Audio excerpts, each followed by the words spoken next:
You should not resonate with yourself from a year ago.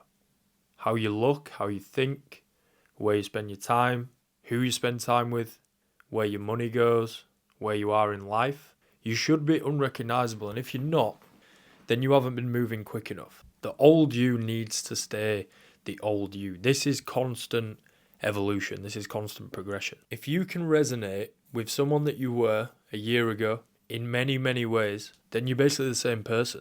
But time has passed, and we shouldn't be. We should all be changing. Now, some of us change for the worse. Maybe we've picked up bad habits. Maybe life is or has taken a bit of a downward turn. But stagnation is a silent killer, in my opinion. A lot of people are stagnating and they're not recognizing it first of all, but then they're not doing anything about it when they do recognize it. Everyone around you is progressing. Everyone you see on social media is progressing. Friends are moving quicker than you and you're not able to do it. Some people aren't putting the effort in, some people are. Some people are applying themselves and it's just not coming off for them. If that's you watching this video, it's fine, but you need to do something about it. We've all been there. I've been in lengthy periods of stagnation where nothing is really happening. I'm trying to do something about it, but nothing is really coming off, and it is all just basically how you're setting your life up. It really is as simple as that. What are you doing on your day-to-day? Where are you spending your time? Where are you spending your money? This is an opportunity to reinvent yourself properly. We've all been someone that we don't like. I used to fucking hate myself. I really did. Like in university days. So what, five years ago, more like probably six or 7 years ago, like the first couple of years of uni, I just hated everything about myself. I didn't like where I was in life, didn't like how I looked, didn't like how I spoke, didn't like where I was spending my time and my energy, doing lots of stupid shit, partying too much. And I know it's part of uni, it's part of life, right? But you don't always like what you're doing, you're just doing it. You've got to identify that, first of all. Not liking who you are isn't always a bad thing. If you're just constantly putting yourself down for no reason, there's not really a why behind why you don't like yourself, or that's what you think. It's not very constructive. You're just putting yourself down to put yourself down, to be negative, to continue this negative cycle in your head. But you can use that as fuel. You just haven't been doing that. A lot of people do it. I'm sure people see David Goggins on social media. I can't believe many people won't have seen him these days. But his story, like, you know, that's all built off someone who he didn't like. And if you don't like yourself, you can use it as fuel, but you've got to start using it as fuel. It's not just going to happen.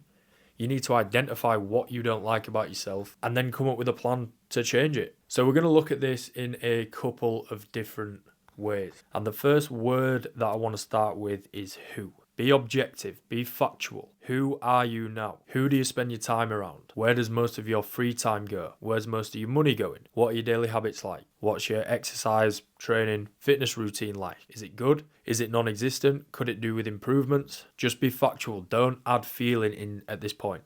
Just be factual. Just identify these areas of your life. What are your habits like? Are they constructive? Do they move you forward? Or are they destructive? Are they holding you back? The second word is what. What does your life look like through your lens, not what other people think? What do you think about your own life and yourself? How much confidence are you operating with? How many things would you change about yourself? How do you see life? Do you wake up in a good mood or a bad mood? Are you in a job that you enjoy? Do you hate it? Do you wake up on Monday morning and think, fuck, all this again, I've just survived a week, now I've got to do it all again? Third word, why? Why does your life look the way it does? If your life is good, or if your life is bad, or it's somewhere in the middle, why does it look that way? So this is not a video that's just to make people realize that they're unhappy with their life.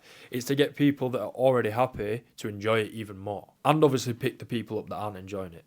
That is the primary aim. But it's inclusive of everyone, and it's not exclusive of anyone. This applies to every single person that will watch this video. Whether you dislike or like your life, why does it look that way? If you're in bad habits, living an unhealthy lifestyle, why are you doing that? It's time to think about it rather than just letting it pass you by. What are you running from? What are you hiding from? If life is good, what has led you to that position? What habits move you forward, because you've got to take stock of these things. Like, if life is good, get aware of why it's good. Double down on that. Don't forget it. Next time things start to dip, you know exactly which triggers to pull that'll get you back into that mental frame of mind where life is good, or at least move you closer. The final word is when. When did things get the way they are? I made a video on Monday about ruts. When did you get into this rut, for example? How long have you been in it? So you might look at it and go, well, yeah, it's off the back of Christmas. I'm feeling a bit shit. Well, why is that? Probably because you went too hard on the social side and then you didn't get back into it. Being social is fine, but you need to get back into it once that period's over, right? A lot of people fall off over Christmas and New Year.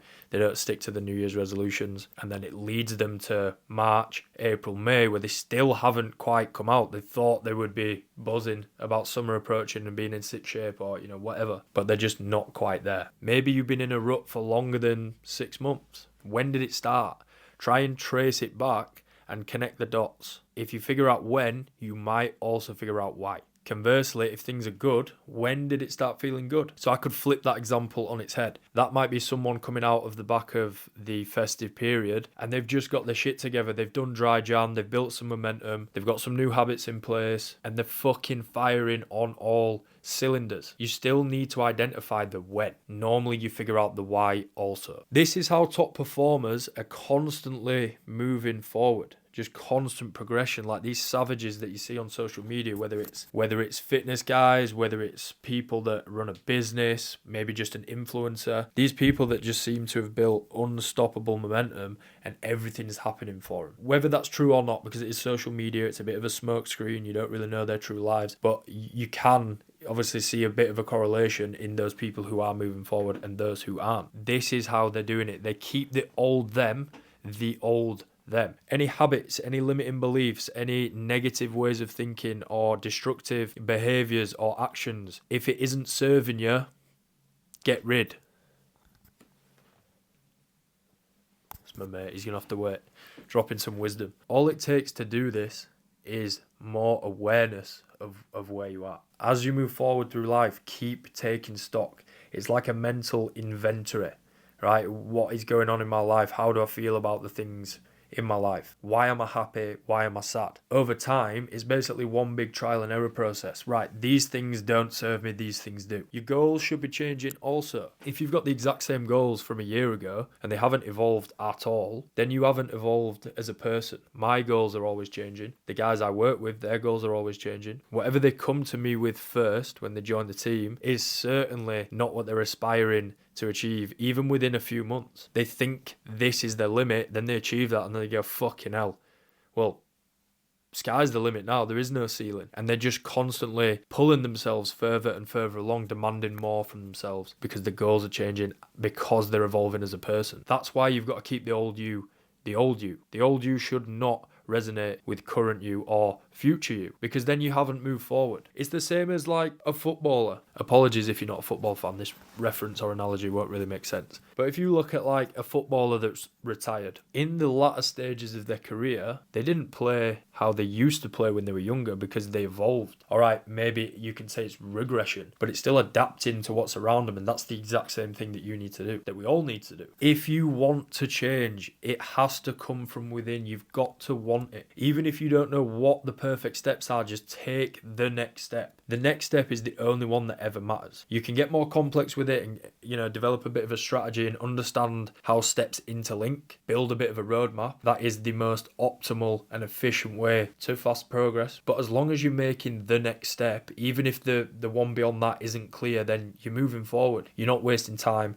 and you're not stagnating. There is room for everyone to be flying. It's about bringing everyone up. That's why I've started this YouTube now and why I've started making these longer videos. We can all achieve a much quicker rate of progress. You should never be satisfied with the rate of progress that you're making, because it isn't just how you look and it isn't just about your 5k time or whatever's relevant to you. It's how you think, it's your mindset, it's your thoughts, it's your behaviors, it's your daily habits, it's where you spend your money. All of these things are ways to progress. And if you start to change your lens and you actually see that and you're actually looking for progress in all these different ways, you realize just from being aware of it that you are making much quicker progress than you ever thought. And if you're not making quick progress, it gives you other avenues to look at to try and scrape some progress here and there, even if you don't have the best plan in place. So it really is about everyone leveling up. You've just got to do it.